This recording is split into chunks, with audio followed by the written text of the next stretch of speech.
Talked about best teams in baseball. Like the Red Sox were top of the offseason.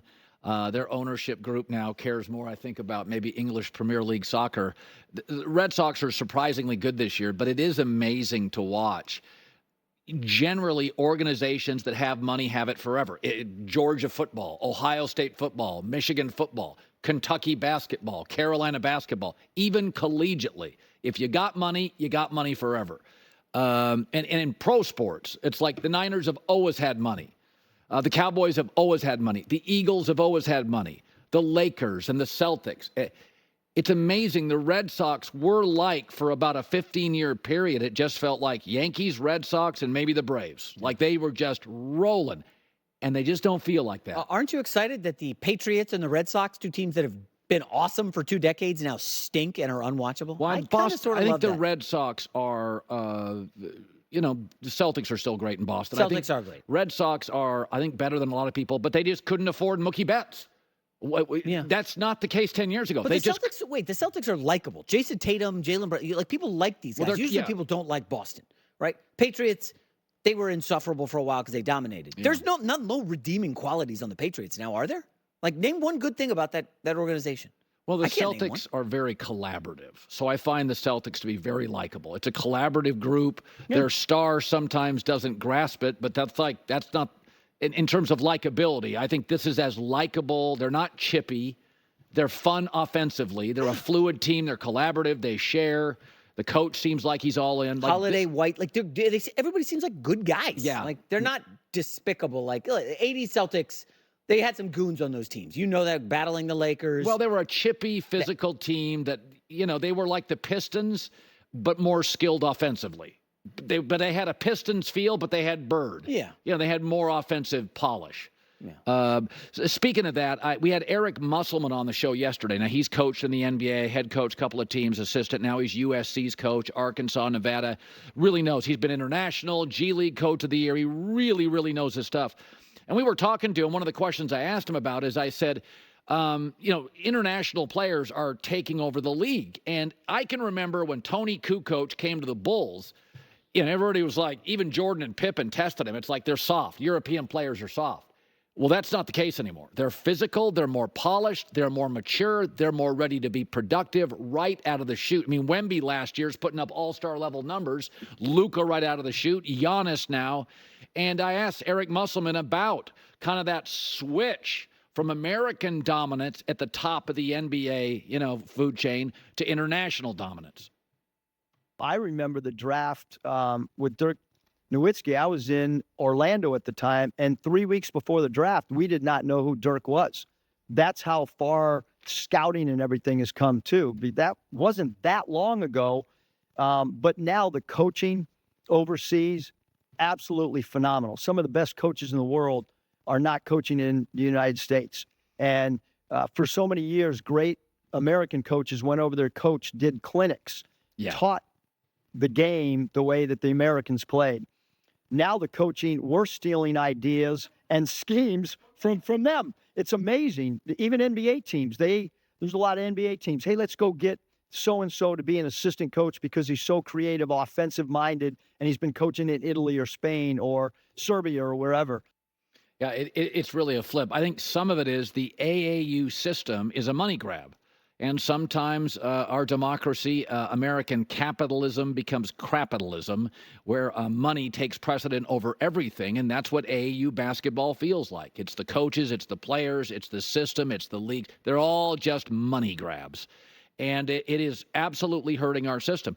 If you look at right now in the NBA, the 3 best players in the NBA are Jokic, Luka, and Giannis. And then the next 2 impending stars are Wemby from France and Ant Edwards. Now, there's other obviously great players, but top of the food chain, I think Wemby will be better than Ant over time. I think he's going to have a chance to be a top 5 player of all time. So the 4 best players could absolutely be international players. Now, our country produces more overall players. We also have 340 million people. But I mean, listen, there's other international guys like an SGA from Canada who is a scoring machine. Now, there's Jalen Brunson and Jason Tatum and Jaylen Brown. We're not denying there's great American players, but our players who are dominant are getting older. Kevin Durant, LeBron James, Steph Curry. They're aging quickly. So it's the reality of what's happening. It is interesting, though. It's like these cultural shifts, is that our money creates great opportunities in America, but there's an argument that it's sort of broken the AAU system where it's a money grab. And these international players come in, they are absolutely more focused and skilled and polished, and in some instances, they're more mature. Ja Morant and Zion Williamson, just not mature enough. Just maturity, not talent, maturity, lack of focus. They were going to be our two big domestic stars going forward. Neither is. And it had nothing to do with their lack of talent. The international players come to the country over here, and they feel like visitors. They're very loyal. They're very focused. I heard a story from somebody who is around Wemby, and it's like he sleeps and plays basketball. He has no interest in nightlife, no interest in going out. It is about nutrition, sleep, rest, hoops, rinse, and repeat. And our domestic players, that's not how they roll. So it doesn't make the NBA worse. I love the international players. People always say Jokic is boring. I love his game. I covered Arvydas Sabonis in Portland. I loved watching him play. When you got a big 7-foot guy doing behind-the-back passes, he was the best passer on that Blazers team. And they had Pippen and Damon Stoudemire and Rasheed Wallace and Bonzi Wells and Steve Smith. And Arvydas Sabonis was the best passer on the team. So this is kind of terrifying. Do we remember last year as the Kansas City Chiefs came back to win the Super Bowl? We generally say when it comes to Super Bowl teams, J-Mac and I talk about it, we'll say, yeah, this team could be the Super Bowl if blank happens, or this blank team, it's situational. If Joe Burrow stays healthy and gets protection from an okay offensive line, the Bengals could get to the Super Bowl. If Keon Coleman, the young wide receiver for the Bills, the rookie, and their new offensive lineman gel by like mid-October, Buffalo could make a run if everything lines up. It's very circumstantial. And it's not with the Kansas City Chiefs. They've become like a Hollywood status. Is DiCaprio in it? Is Scorsese directing it? Yeah, it'll be good. Go back to last year. It's kind of terrifying. The Chiefs were a bad football team after Thanksgiving. Like weeks 11 through 14. They were 1-3, only beat the Raiders, and in the 3 losses, averaged 17 a game. They were bad. And in fact, later in Christmas, lost to the Raiders. They could not get their offense figured out. Rashee Rice was an emerging player, bit immature, we later discovered, but they didn't have a good receiving core. And Travis Kelce was getting older and looked older. It was basically Andy Reid, Mahomes, and Chris Jones. We loved those guys, and Spags is a great defensive coordinator, and they had good corners. But it is a little terrifying to think they were not a good football team, and I'm not talking September, the experimental part. I'm talking after Thanksgiving. 1-3, weeks 11 through 14, lost to the Raiders on Christmas, and they've really become, it's the Hollywood thing. Is Andy Reid still coaching? Is Mahomes still quarterbacking? Chris Jones, did he sign? Yeah, they'll be in the Super Bowl. And, I mean, the fact they have won it, sans Tyreek Hill, sans even a solid receiving core, as the AFC has gotten better, is scary. And nobody's ever won 3 straight. I'd love to bet against them. But it's like betting against Brady.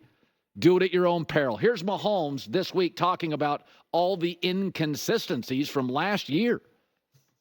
It's time to get better. Every season starts different. You got to come out of that same mentality you had the year before, even a higher intensity. And even though we won the Super Bowl last year, we felt like we didn't play our best football, especially offensively. It wasn't fun. I mean, every single week having to try to just continue to get better and better and results not paying off the way you wanted to.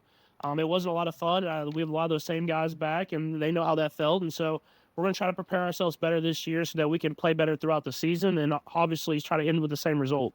Yeah.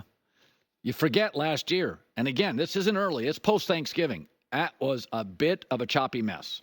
It was not good. And then it was interesting, Kelce, who looked old throughout the course of the year, was fantastic in the playoffs. It was very much Gronk and Edelman.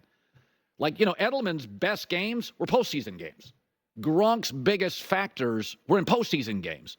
When you think it's week 7.